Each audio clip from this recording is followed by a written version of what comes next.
صبر کنن تا به مرور سطحشون به اون سطحی که مطلوبشون هست برسه. یعنی صبر بزرگترین چیزیه که تو زبان میتونه کمکشون کنه و صبر که داشته باشی همه این مواردی که گفتیم به نظر من برطرف میشه. اینکه شما اون کلمه رو در جای درستش یاد میگیری، اون تلفظ رو در حالت صحیحش یاد میگیری، چطوری بگی، کجا چی بنویسی، چی کار کنی و به نظر من کلید همه اینها صبر و نداشتن عجله است. میهمان گفتگوی هفته علیرضا یکرنگ با سالها تجربه در تدریس زبان خصوصا آیلتس. امروز می‌خوایم که راجع به باورهای غلطی که توی تجربه تیچینگمون به دست آوردیم، تجربه تدریس زبان رو به دست آوردیم صحبت بکنیم. یکم راجع به این که زبان آموزا که میان کلاسشون شروع میکنن چه اشکالاتی رو دارن، چه مشکلاتی رو باش برخورد میکنن و به چه شکل میشه با دونستنشون از یه سری آسیبا جلوگیری کرد. به نظرت اولین و بیشترین باور غلطی که داری باش دست و پنجه نرم میکنی و خستت کرده چیه؟ خیلی موضوع مهمیه این قضیه و به نظر من بزرگترین فاکتوری که الان خیلی هم باش، نه تنها من، خیلی از تیچرهای زبان دارن دست و پنجه نرم میکنن، عجله زبان آموز. اینکه خیلی دوست دارن سریعاً به نتیجه برسن و متاسفانه ذات یادگیری زبان انگلیسی، اصلا هر نوع زبانی، این رو نمیپذیره و کلا همه چی به هم میریزه. و حالا به خاطر راجع به کشور خودمون اگر صحبت کنیم، موج مهاجرتی که راه افتاده و بحث ویزا و سفارت و دانشگاه، اینا که همشون ددلاین دارن و مخصوصا بحث دانشگاهی که باید تا تاریخ خاصی برسونن بحث زبانشون رو، این که الان همه به تکاپو افتادن. یعنی من میتونم بگم اگه نگیم 100%، ولی عده زیادیشون دوست دارن توی یه سال، کمتر از یه سال، 6 ماه، حتی 3 ماه به اون چیزی که میخوام برسن. و اینجا یک سوالی پیش میاد، این که سریعترین راه رسیدن به نمره مد نظرمون در آیلتس یا کلا پیشرفت کردن در زبان چیست؟ و به نظر من اصلا طرح این سوال خودش غلطه. یعنی سریع نداریم، وقتی کل پروسه نمیتونه سریع پیش بره، سریع ترین هم به نوعی در واقع سوالش اشتباهه. خب ولی اون کسایی که حالا واقعا بالاخره یه برنامه زندگی دارن، میخوان مثلا به یه جایی برسن، امتحانی دارن، بالاخره میخواد طرف برنامه‌ریزی بکنه برای زندگیش، اونا چه کار بکنن، چه جوری فکر بکنن اگر این اشتباه؟ ببینید، اول ذهنیت باید درست شکل بگیره راجع به این قضیه. حالا من زبان آموزایی هم داشتم که توی 6 ماه تونستن اندازه کسی که 3 سال در واقع مسیر رفته برن، ولی خب استثناء بوده. ما معمولا کلیت قضیه رو نگاه میکنیم. این که اول باید بسنجن تو چه مسیری پا گذاشتن با مشاوره درست. اصلا شاید این مسیر براشون درست نباشه، با توجه به بحث زبانیشون اصلا شاید این مسیر براشون درست نباشه و کلی هزینه کنن، خرج کنن، بیان و تهش به اون نتیجه‌ای که میخوان نرسن و زده بشن. و به نظر من اول با یک مشاوره درست در همه زمینه‌ها، نه فقط بحث زبان، حالا نمیخوام خیلی بحث مهاجرت پیش بکشم چون الان این به این سمت رفت دارم میگم، با متخصصین یک در واقع صحبتی بکنم، ببینن کل قضیه چقدر زمان میبره، چه جوریه و نسبت به اون برنامه‌شون رو بچینن. شاید نیاز باشه برنامه‌شون رو تغییر بدن، شاید نیاز باشه یه بازه زمانی بیشتری رو در نظر بگیرن، مخصوصا برای زبان که همیشه اینجوری هست. و پیشنهاد من اینه که یعنی اگه من بخوام یه دوری بکنم، پیشنهاد تو اینه که اول با مشاوره پیش برن، بگن که خب من الان میخوام این کارو بکنم، سختی‌ها و چالش‌هام اینه، تو این سطح هستم. دقیقاً. نگاه واقع بینانه آقای مشاور چی هست، من چه میتونم، چه انتظاراتی داشته باشم. خب حالا اگه خود اون فرد مثلا بخواد یه ارزیابی اولیه هم از خودش داشته باشه، چه چیزایی هست که خودش همون اول میتونه بهش برسه؟ بسیار خوب. ببینید، حالا یک سری ما تو بحث تعیین سطح میگیم، خیلی از سایت‌ها هستن که تعیین سطح میکنن، خیلی از مؤسسات تیچرها هستن که تعیین سطح رو انجام میدن، ولی ما در بحث آیلتس اگر بخوایم صحبت کنیم تخصصی، بهتره فرد اول یک آزمون آزمایشی یا ماک آیلتس بده، چون وقتی وارد اون در واقع آزمون میشه کاملا با چالشاش روبرو میشه. اینکه آقا بر فرض مثال سطح ریدینگش به چه صورته، لیسنینگش با چه سرعتی داره پلی میشه، چه سوالهایی ممکنه در اسپیکینگ، در رایتینگ بیاد و آیا من با این دانش زبانی میتونم بر بیام از پسش یا نه. کاری حالا به نمره های در واقع ماک نداریم، اون بحثش جداست، ولی خود طرف متوجه میشه با چه در واقع امتحانی روبه با چه سطح در واقع امتحانی روبرو هست و این خودش بهش یک دیدی میده که من چقدر باید انرژی بذارم که بتونم از پسش بر بیام. به نظر من آزمون آزمایشی خیلی میتونه معیار خوبی نشون بده برای شناخت این آزمون. خیلی خوبه. بعد به نظرت اگر آزمون آزمایشی رو دادن و حالا فهمیدن که خب من الان به این سطح هم ایرادام اینه، اصلا چالش‌های اصلی امتحان این شکلیه، اینا رو همه رو فهمیدم، حالا میخوام که شروع بکنم به تصمیم گیری برای اینکه خب من چجوری مسیر یادگیریمو شروع بکنم. به نظرت بیشترین ریسک تو کجاست؟ مثلا آیا توی اینه که به زمانش فکر بکنن یا به مثلا بیشتر به مهارت‌ها فکر بکنن یا بیشتر به مثلا به مدرس اهمیت بدن؟ کدومی که از اینا به نظرت اولین اولویت میتونه باشه؟ ببین همه این در واقع معیارهایی که گفتی، المان‌هایی که گفتی دخیلن و نمیتونیم بگیم کدوم یکی از کدوم یکی پررنگ‌تره. باید یک مجموعه‌ای در واقع در نظر گرفته بشه و همه اینها ما تک‌بعدی نمیتونیم بهش نگاه کنیم. ولی نکته‌ای که هست ببینید حتما این مسیر باید با یه متخصص طی بشه.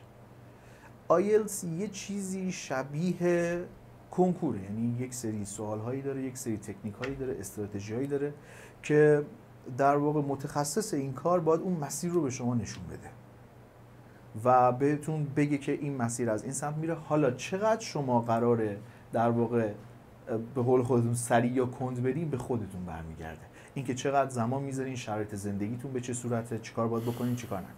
اینکه حالا این چیزی که من دارم میگم از در واقع خود کمبریج هستش که میگه شما برای اینکه نیم نمره آیلتستون بیاد بالا باید 3 ماه هفته 24 ساعت درس بخونین، 70% خودخوان، 30% با تیچر.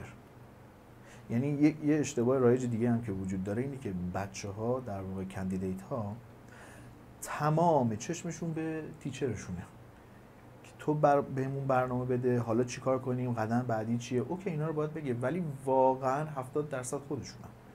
اینکه چقدر تمرین بکنن، چقدر منابعی که هست رو مرور بکنن، خودشون بگردن پیدا کنن و به این صورته. پس مجموعی از همه اینها باید باشه تا بتونن به اون نتیجه‌ای که میخوان برسن.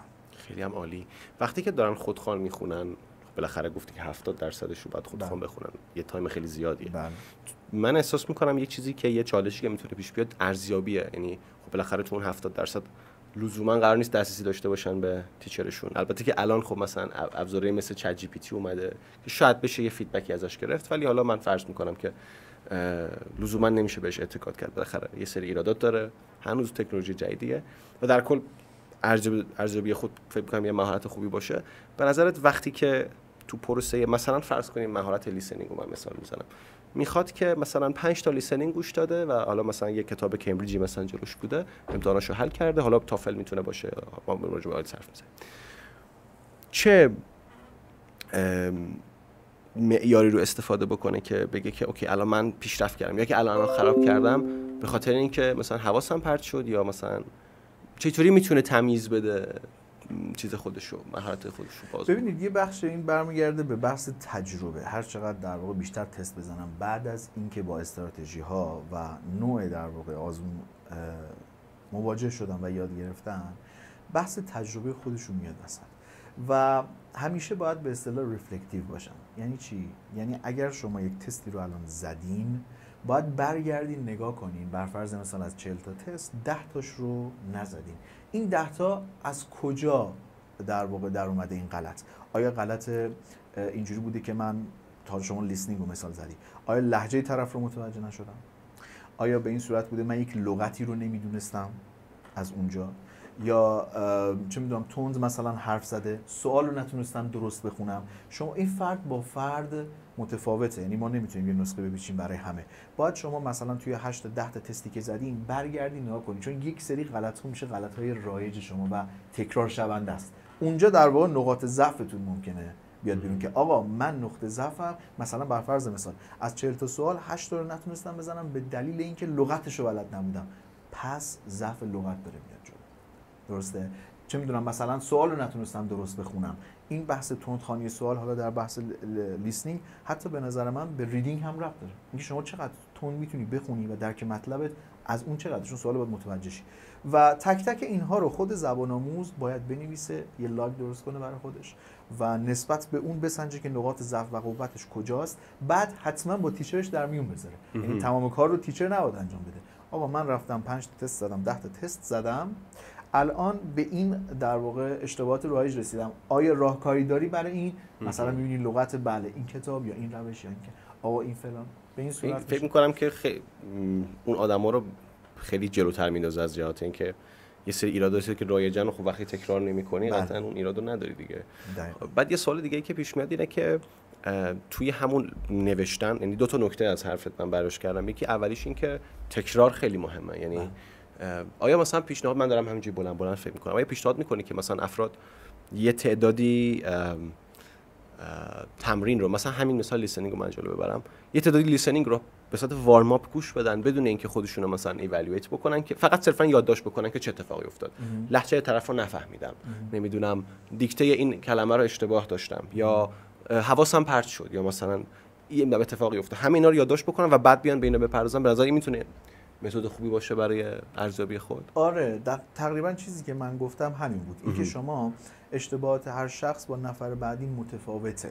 یک سری اشتباهات رایج کلی داریم ولی هیچ کسی به اندازه خود شخص نمیتونه خودش رو قضاوت کنه که من الان کجام و حتما این کار رو انجام بده و در این پروسه‌ای که داره طی میشه برای گرفتن نمره مد نظرشون حتما به صورت دوره‌ای باید آزمون‌های ماک هم شرکت کنن، چون اون شرایطی که در واقع شرایط امتحانه خیلی فرق می‌کنه تا اینکه شما تو خونه بشینید تست بزنید. درست. و تو خونه تمریناشون رو انجام بدن، دوباره برن در شرایط امتحان ببینن چه اتفاقی میفته، چه تونستن یعنی هی خودشون رو ارزیابی کنن دیگه، هی سنجه بزنن، ارزیابی کنن، بیان دوباره نقطه ضعف‌ها، دوباره با تیچر ارزیابی خودشون تیچر. یعنی این چند تا فاکتور مدام باید با هم دیگه در ارتباط باشن و این در واقع اینترکانکتدنس، آره یه فیدبک لوپ، یعنی هی این به اون تا این هی در واقع سیغل بخوره در نهایت یه چیز خوبی در بیاد. خب به نظرت چند درصد از افراد حاضرن اون نظم رو بذارن؟ خیلی کم. دقیقاً موضوع همینه که این تمام این پروسه‌ای که ما گفتیم، حالا مثلا تو بحث رایتینگ خیلی شدیدتر میشه این قضیه چون چالنجینگ ترین پارت آیلتس هستش. تمام این نکاتی که ما داریم میگیم نیازمند تایمه و نه اینکه حالا همش هم از تنبلی باشه، واقعا نه. خیلی از افرادی که الان دارن میان و من دیدم اکثر زبان آموزایی که مراجعه میکنن به من افرادی شاغلن، تو بازه سنی 30 تا 40 سالن معمولا و خب همشون زن و بچه و زندگی و همه اینا هست و نه اینکه نخوام وقت بذارم، واقعا نمیرسن که وقت بذارن. عده کمی هم حالا میتونیم بگیم از تنبلیشونه، ولی خب این ببینید این باید واقع گرایانه به قضیه نگاه کنیم. من همیشه یک شعاری دارم، زبان مساوی زمان.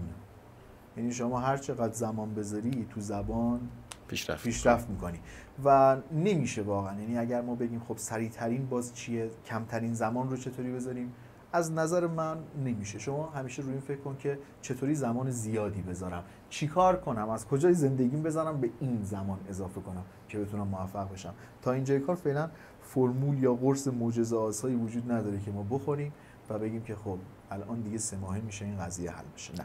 پس در واقع اگه بخوام یه جمع‌بندی بکنم حرفاتو که بحثمون رو با باورهای غلط شروع کردیم، به یه باور غلط دیگه رسیدیم، در واقع شباهت داره با باور اصلی ولی تفاوتش توی اینه که دید اینه که عرق و خون باید ریخت پای این مسیر و دقیقاً آره و no pain no gain، یعنی نابرده رنج گنج میسر نمیگردد و همه این ضرب المثل هست دیگه. یعنی چیزی که میخوای بگی اینه که نمیشه مسیر ساده تر پیدا کرد، مسیر درست همون مسیر سخت است. دقیقاً. شورتکاتی وجود نداره. در آیلتس و زبان از نظر من شورتکاتی وجود نداره و اگر متاسفانه خوب شدیم بحث رو باز کردیم، الان آموزشگاه‌ها، مؤسسه‌های اومدن و دقیقاً از همین نقطه ضعف دارن استفاده میکنن و فالس پرامیس، قول‌های الکی میدن و اینجوریه که بیاین ما 3 ماهه میرسونیم، 4 ماهه میرسونیم و من میتونم خیلی خیلی زیاد داشتم زبان آموز که اومدن پیش من، آقا تایمم هدر رفت، آی فلان آموزشگاه به ما گفتش که شما رو میرسونم 6 ماه، من هزینه‌ام هدر رفت، تایمم هدر رفت، الان دوباره میخوام بشینم بخونم. یعنی اگر از همون اول میخون این پروسه رو 1 سال و نیم جمع میکرد. حالا 1 سال و نیم راه و اشتباه رفته با این باورها و امیدهای واهی و بعد دوباره 1 سال و نیم دیگه باید بذاره، به عقب افتاده. و به نظر من از همون اول اگر به این فکر کنن که راه میانبری وجود نداره و باید اون سختیه در واقع سختیه رو بکشن، اون چالش رو طی کنن، خیلی راحت‌تر به نتیجه میرسن. خیلی هم عالی. حالا جدای از بحث‌های تکنیکال و یعنی بحث‌های عملی و لوجستیکی آیلتس که داریم صحبت کردیم تا الان، باورای راجع به خود قسمت‌های خاص یادگیری زبان چی؟ به نظرت مثلا یه صحبتی هست، حالا یه صحبت خیلی کلیشه‌ای هم هست معمولاً، که یه سری آدم‌ها میگن که بس بچه‌ها چجوری یاد میگیرن، مثلا ما چه نیازی داریم گرامر یاد بگیریم، یا مثلا میان میگن که نه مثلا فلانی اینجوری یاد گرفت و مثلا یه سری استثناء‌ها رو مثال میزنن و انگار تن نمیدن به یه سری تمرین‌ها، یا نمیدونم یه سری تمرین‌ها رو خیلی مقدس میدونن. اینا رو اگه میشه یکم باز بکنید. ببین خب در نهایت انتخاب با خود زبان میتونه در واقع هر روشی که دوست داره بره. یک سری چیزها مشخصه، یک سری استثناها ما داریم. واقعا راجع به استثناها خیلی نمیخوایم حرف بزنیم. چیزی که هستش اینی که در نهایت باید به همه اینها تم بدن. حالا بحث این که آقا من فقط گرامر بخونم، من فقط رو اسپیکینگ کار کنم، من فقط مجموعه از ایناست. ببین من مثلا یک ماشین خودرو رو مثال میزنم، تو نمیتونی بگی فقط من لاستیک چرخ میخوام، من فقط دنده میخوام، یعنی دنده به من بدی. من اینا همه باید با هم دیگه کار کنن. درسته. شما نمیتونی بگی که نه من میتونم روی این موضوع بیشتر کار کنم. من خیلی وقتا دقیقاً همه دنبال این شورتکاتن. خیلی وقتا بچه‌ها سوال میپرسن تو زمینه آیلتس، میشه من رایتینگ تسک وان رو ننویسم به جاش مثلا این کار رو در تسک 2 بکنم؟ میگم نه، تو باید رو همشون وقت بذاری. همه اینها مجموعاً جمع میشن که نمرت رو به اون نمره‌ای که میخوای میرسونی. تو نمیتونی بگی من روی این بخشم تقویت میکنم پس این بخش، مطمئن باش اون بخشی که داری روش کمتر وقت میذاری، چه در بحث جنرال انگلیش چه در بحث آیلتس، یه جا یقت رو میگیره. یعنی در نهایت یه جا به بنبست میخوری و دوباره مجبوری که اون رو انجام بدی و یاد بگیری. به همین دلیل اینم جزو اون باورهای غلطه که همیشه دوستان از شاخ و برگش بزنن مثلا یه راه تمیز صاف خطی پیدا بشه. درسته. بعد اون وقت حالا اگه مثلا بازم بخوام دیپتر بشم توی این که مثلا المان‌های مختلفی، خب توی من حالا مثلا اسپیکینگ رو مثال میزنم، توی اسپیکینگ چند تا فاکتور هستش که مهمه حالا تایید بکنیم. فلوئنسی صحبت طرف هست، اکورسی گرامرش هست، رنج وکابولری که استفاده میکنه، پرونانسیشن که دارن به کار میبرن و کوهرنس که صحبتشون به هم بخوره. مثلا خود اسپیکینگ خب اومد یه آرایه‌ای از چیزها رو برای ما جلومون داره. آیا میشه از اینو زد؟ مثلا آیا میشه اولویت بندی کرد بین اینا یا نه؟ مثلا بگیم که خب حالا مثلا پرونانسیشن هم اشتباهه، حالا خیلی 100% هم به پرونانسیشن گیر نده، اول بیا مثلا اکورسی تو درست بود. متوجه است؟ حالا فقط تسک اسپیکینگ منظورم، اول خب میشه تو اسپیکینگ راجع بهش صحبت. بله ببین بخش به بخش اگر صحبتش رو در واقع ما بیایم پیش بکشیم، خب یه سری کارها اینجا میشه کرد، ولی نه اینکه بیخیالش بشیم. مثلا تو اومدی معیارهای اسپیکینگ رو کشیدی بیرون. بله ببینید یه سری چیزا مثلا پرونانسیشن یا تلفظ، اون دیگه واقعا کاری 1 ماه و 2 ماه و 1 سال و 2 سال نیست. خب و خیلی باید زمان بذاره و میشه گفت که اگر بخوایم اینقدر دقیق ما ریز راجع به صحبت کنیم شاید بتونیم مثلا بگیم آقا شما اگر الان بخوای وقت بذاری مثلا روی تلفظت شاید 10 سال دیگه برسی، بر فرض مثال به اون چیزی که باید. لهجه رو کاری ندارم آره تلفظ تک کلمه اصلا استرس رو کجا بذاره. دقیقاً آره، چون لهجه اصلا مهم نیست در آزمون آیلتس. و شاید مثلا بگیم آقا بله شما مثلا بیشتر روی فلورنسی و مثلا کوهرنست کار بکن، این رو یک کوچولو ما مثلا کمتر، چون ما منبعی هم به اون صورت در موردش نداریم که من بگم حالا این منبع معتبرترین منبع است و تو چیکار می‌خوای صرفا صحبت تجربی. دقیقاً تجربی باید این رو در بیاره. اونجا میشه با اینجا دقیقاً همون کار تیچر است. یعنی اینجا اون بحث تخصصی تیچره. آقا اینجا من چیکار کنم؟ چقدر وقت بذارم برای تلفظ، برای این بخش مثلا اکورسیم چقدر وقت بذارم برای اینجا اون تیچره میتونه به شما اون چیزی رو که باید بدی یه خورده بالانس کنه اینا رو و در مجموع شما بتونی آماده بشی برای اسپیکینگ. حالا در رایتینگ هم داریم همین بخش‌های مختلفی که باید باشه، ولی هیچ کدوم اینها به صفر نمیرسه. یعنی همون تلفظم بهتون گفتم، نمیگم دیگه تلفظ رو بیخیال، نه نگاه صفر یا صدی وجود نداره. صفر یا صدی وجود نداره. تلفظ نمره داره برات و تلفظ درست که خود اون تلفظ باز دوباره میدونی که تقسیم میشه به چان کردن ها، به خود استرس کلمه، استرس جمله، لینکینگ، کانکتد اسپیچ و همه اینها دوباره اونها خودشون میشن و به همین دلیل ما اینا رو به صفر نمیرسونیم، ولی تا یه جایی که یه در واقع پک کلی وجود داشته باشه، یه اولویت بندی که وقت هدر نره و اون جایی که بیشترین تاثیر رو میشه گذاشت و موثر بودن میشه اتفاق بیفته. خب خیلی عالیه. یه سوال دیگه ای که تو همین زمینه من اصلا دلیلی که این ویدیو دام رسید این بود که وسواس توی زبان آموزا میتونه اتفاق بیفته و حالا بسته به اینکه خواسته اشخاص چیه و ترساشون چیه و حالا سلیقه‌شون چیه، جاهای مختلف. مثلا من خیلی زبان آموز داشتم که تو زمینه تلفظ خیلی وسواس داشتن که من الان اینو اینجوری گفتم درست شد یا اینجوری گفتم درست شد و کلا وسواسی که شاید از وقتشون بگیره. اینو چطوری میشه بهش غلبه کرد؟ یعنی سوال کنم روانشناسی بیشتر تا زبان. خیلی خوبه چون هستم بچه‌ها اینجوری. من حالا این رو دوست دارم راجع به ریدینگ صحبت کنم. راجبش اینکه یک شعاری من دارم تو ریدینگ میگم که با نفهمیدنت حال کن. لذت ببر.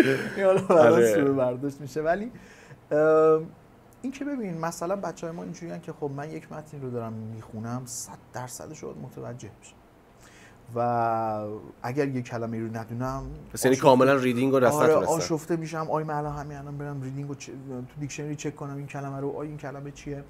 و این وسواسه باعث میشه خیلی وقتا خیلی مثلا از زبان آموزایی که سطحشون بین مثلا B2 تا C1 حالا توی این اولوش میره مثلا یه رمان باز کرده داره میخونه 45 دقیقه از صفحه اوله و هی داره نگاه میکنه بالا پایین و پیش نمیره و در نهایت خسته میشه. یعنی این در واقع وسواس بیش از حد خستگی به همراه داره.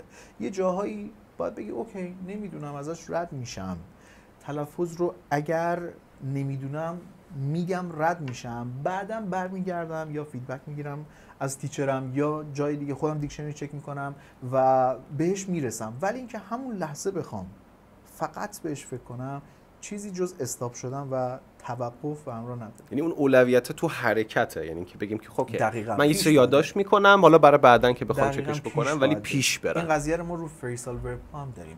ببین تعدادشون خیلی زیادن و تو کانتکست های مختلف معنی های مختلفی دارن و خب طرف اینجوریه که من حتما با تمام معنی های این رو همین الان یاد بگیرم. نه، تو همین دوتا رو یاد گرفتی برو جلوتر. حالا تو بحث جنرال انگلیش زبان عمومی من دارم میگم 2 سال بعد یه مقاله میخونی در کانتکست دیگه یه دونه دیگه از این معنی رو یاد گرفتی اضافه کن به اون بشه 3 تا. بعد میری جلو. به خاطر همین میگم زبان یه پروسه است که زمان میبره. دقیقاً. و اینکه من بخوام الان مثلا فوکس کنم روی تمام فریسال ورب ها اصلا امکان نداره و اگر هم تلاش کنی و همش رو بخونی به راحتی از همون برای یادت میره، چون اینا باید تهنشین بشه، ساده بشه. آره. حالا یه نکته دیگه که بود، من حالا تو که منو میشناسی من با اپلیکیشن آنکی فکر کنم ذهن همه زبان آموزا مورد تعارض قرار دادم، شاید ذهن بقیه رو. آره تو زمینه فراموشی ها میشه صحبت کرد. اول قبل از من یه واژه به وسواس خودم میتونم یه کامنت بدم. بله. من یک از چیزایی که شاید بهم کمک کرد که هم خودم به این وسواس یه ذره فائق بیام، هم حالا من تو زمینه زبان شاید خیلی وسواسشون نداشتم ولی مثلا تو درس‌های دیگه که می‌خوندم این کارو می‌کردم. مثلا روی مسئله ریاضی 3 روز وقت می‌ذاشتم و به چیزی که احساس می‌کردم که به زبان آموزام کمک می‌کرد این بود که اول کار که می‌خواین شروع بکنی، یعنی مثلا یه جور انگار ذکر گفتنه یا یه جور دعا، این که به خودت یادآوری بکنی که من اومدم که تمرین داده بشم. من نیومدم اینجا خودم رو اثبات بکنم، نیومدم اینجا که بهترین باشم، نیومدم اینجا در لحظه، منظورم آدم تلاش میکنه که همیشه بهترین باشه ولی میگم منظورم در لحظه است، و نیومدم اینجا که بی‌نقص باشم، اومدم که تمرین داده بشم. من معمولا وقتی اینو به خودم یادآوری میکنم قبل از شروع هر کاری که آرمین یاد باشه اومدی که تمرین داده بشی. این به من خیلی کمک میگفتم. آره نه به نظر من خیلی استراتژی جذابیه و این کار باعث میشه اون بار برداشته بشه، یه باری که شما رو دوشت احساس میکنی که الان من باید بهترین باشم، در پرفکت ترین حالت ممکن قرار بگیرم. این بار رو وقتی میذاریم زمین به نظر من باعث میشه اتفاقا سرعت خیلی بیشتر بشه و این روونیه بیشتر بشه بتونه مسیر طی کنه. خیلی موافقم. دقیقاً. خب خوشحالم که این تاثیر رو داره واقعا و متوجه شدم. حالا راجع به مسئله فراموشی چه کار کنیمش؟ همون آنکی و روش فلش کارت به نظرم روش خوبیه، چون یه توضیح میدی این کسایی که آره ببین خب اپلیکیشنی که شما باید توضیح بدی سلطان ولی نه تنها فقط آنکی، خب خیلی اپلیکیشن هایی هستن که اصلا جعبه لایتنر فیزیکی که تو میتونی استفاده کنی. فیزیکی بله، یا دوو کارت هستش اپلیکیشنش، حالا هم برای اندروید هم برای iOS. اینکه اینها باید مدام مرور بشن و وقتی مرور بشن اون تازگی دوباره برمیگرده، چون با یک بار شما مواجهه چیزی رو یاد نمیگیرید. تو بحث لغت هیچ وقت با اولین بار شما این رو نمیتونی بگی که من از بر شدم و الان بلدم. باید مرور بشه و علاوه بر مرور ببینید من خودم همیشه یه کاری میکنم، اگر لغت جدید یاد بگیرم، اصطلاح جدید یاد بگیرم، به زور سعی میکنم اون رو استفاده کنم. نه در آیلسا این قضیه تو پروسه یادگیری یعنی سعی میکنم بر فرض مثال اگر به تو قراره تکست بدم ببینم چه جوری میتونم الان اینجا من از ورب چمپیون استفاده کنم. حالا ببخشید وسط حرفتون میپرم، فکر کنم یه اپورتونتی و یه فرصت خیلی خوبی که الان تو دنیای امروز هست اینه که تو همین کار رو راحت میتونی با چت جی پی تی انجام بدی. دقیقاً. این در واقع اون حالا مدیاش و هر جایی که میخواین در واقع پیاده بشه فرق نمیکنه، ولی اینکه باید استفاده بشه. زمانی که استفاده میشه اکتیو میشه. حالا چه تو نوشتنت باشه، چه تو صحبت کردنت باشه، چه حالا نه اینکه الزام بخوای با یکی هم صحبت کنی یا حتی چت جی پی تی، خودت با خودت حتی میتونی در واقع. البته من منظورم از چت جی پی تی این بود که بری بپرسی چه جوری میتونم استفاده بکنم از این مسیر بخوام. آره یعنی آره که مثلا من از کلمه چمپیون مثلا از ورب چطوری میتونم استفاده بکنم. این که فوق العاده است. این که یه استپ قبل ترشه. این زمانی که شما با کلمه مواجه میشی که بحثش جداست که اصلا چه جوری ما با کلمه و لغت رو چطور یاد بگیریم، کلی کارها داره، دیکشنری، کانتکست فلان. من بر بعدش بوده. حالا اون تمام کارها رو انجام دادی، اینو میخوای بیاری و درست استفاده کنی. یکی از مشکلات بسیار بد و زشته به نظر من واقعا زبان آموزا استفاده نابجا از کلماته. خب آدم کلمه جدید یاد میگیره، دوست داره استفاده کنه، ولی یهو میبینی در یه کانتکستی داره استفاده میکنه که جاش نیست. اصلا جاش نیست. و متاسفانه الان در فضای مجازی پر شده این قضایا، چیزهایی که نمیدونم واقعا اسمشو چی بذارم. یارو میاد میگه خسته نشدی اینقدر گفتی I like. خب بعد چی بگه؟ مثلا چی بگم؟ بیا مثلا به من بگو. یه جمله هم میگم از استاد محمدی طاهر، استاد من بودن، دکتر محمدی طاهر، خیلی حرف خوبی زدن. گفتن الان این چیزی که در فضای مجازی مد شده، شما نباید بگی آبی رنگ مورد علاقه منه، باید بگی در زمینه الوان اگه من فکر می‌کنم نیلی رنگ. خب نه. و این در واقع باعث میشه که حالا تو بحث آیلتس اگر ما پیش بریم چه رایتینگ چه اسپیکینگ نمرهشون رو بیاره، به خاطر اینکه اون نچرالنس رو کم میکنه، اون طبیعی بودن رو کم میکنه. و دقیقاً تو یادگیری لغت هم به همین صورته. درسته ما باید لغت رو یاد بگیریم و استفاده کنیم، ولی هر جایی نه. یعنی بشناسیمش. آیا این لغت الان جاش هست یا نه؟ همیشه من بچه‌ها میگم آقا اگر 120% مطمئن بودی این لغت در این کانتکست میگنجد بیار. حالا تو بحث امتحانشون، حالا توی تمرین کردن که حالا اشتباه می‌کنی و خودت اصلاح تو بحث آرایز اینی که حتما این لغت رو بدون که در این کانتکست داره استفاده میشه بعدم بیار. و به این صورت به نظر من میتونن رو بحث لغت و یادگیری این که به فراموشیشون هم غلبه کنن. آره خیلی درسته. خب اگه بخوایم یه جمع‌بندی از صحبتمون داشته باشیم، چند تا باور غلط رو با هم راجع بهش صحبت کردیم که یه سریشون لوجستیک و حالا تکنیکال و تو زمینه برنامه‌ریزی بودن که اصلی ترینش این بود که نمیشه راه سخت راه درسته، عرق و خون باید ریخ زبان یعنی زمان به قول تو. و اگر دنبال میانبر هستی، نه اینکه روش درست استفاده نکنی یا مثلا خودت رو در دیوار بزنی، منظور این که نمیشه از کار سخت فرار کرد. بعد یه نکته دیگه هم که گفتی راجع به خود تک اسکیلا صحبت کردیم که آیا مثلا میشه اولویت بندی کرد و اینا. و یه باور غلط دیگه هم که گفتی اینه که آدما شاید بیان بخوان به اشتباه استفاده بکنن از کلمات و اینا. اگه بخوای یک توصیه پدرانه بکنی، کسایی که مثلا میخوان دیگه توی این مسیر شروع بکنن چی میگی؟ مثلا یه مقدار همون پدرانه به قول خودت. ببین واقعا همین، اینکه صبر کنن تا به مرور سطحشون به اون سطحی که مطلوبشون هست برسه. یعنی صبر بزرگترین چیزیه که تو زبان میتونه کمکشون کنه و صبر که داشته باشی همه این مواردی که گفتیم به نظر من برطرف میشه. اینکه شما اون کلمه رو در جای درستش یاد میگیری، اون تلفظ رو در حالت صحیحش یاد میگیری، چطوری بگی، کجا چی بنویسی، چی کار کنی. و به نظر من کلید همه اینها صبر و نداشتن عجله است که نه تایمتون هدر بره نه پولتون.